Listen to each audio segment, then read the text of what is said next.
Governor Gavin Newsom's administration has said what's happening now is a combination of climate change, increasing energy demand faster than expected, plus supply chain issues that have slowed down the state's ability to ramp up its renewable energy storage and supply.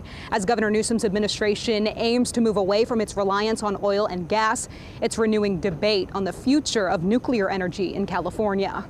We'll do our part to make sure we never have to go through this again. Governor Gavin Newsom with a promise to Californians while the state works to save power with record heat pressing the energy grid. I'm confident that with the acceleration, with our head down, mindful of this moment, never to go back here again, that we will be in a much better position we've ever been in our history next year and years beyond that. The heat and energy event happening as state leaders aim to cut California's use of oil and gas by 2045.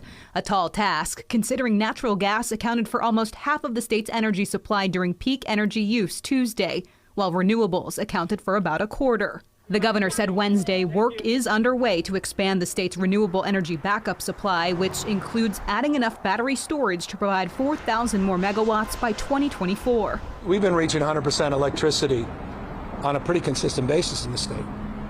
We've run days where we're at 100% already.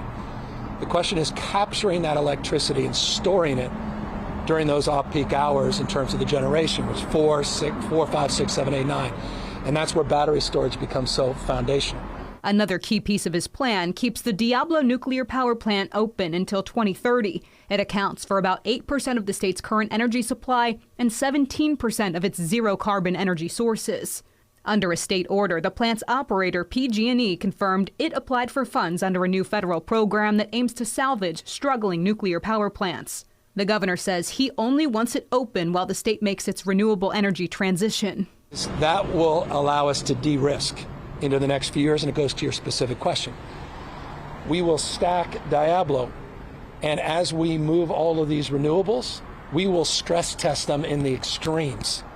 And we won't turn Diablo off until we know that we are out on the other side of that extreme. It's just an insult to Californians that our government has put us in this position where we're paying the highest rates and we're still having to plan for rolling blackouts. Some state lawmakers, including Republican State Senator Brian Jones, says Diablo Canyon needs to be kept open beyond 2030. The California Energy Commission has said by 2045, with more electric cars on the road and electric appliances in homes, the state's energy demand could be as high as 78,000 megawatts. Tuesday's record-breaking demand was 52,000. We've got to come up with a more broad-based portfolio of energy sources than just wind and solar. The U.S. Department of Energy would not say how many other nuclear power plant operators applied for the funds. They said they'll announce who will get the money in about a month. Reporting at the state capitol, Ashley Zavella, KCRA 3 News. The governor also said during peak energy use, electric cars make up less than 0.5% of that energy use and expects them to account for about 4% of energy use by the year 2045.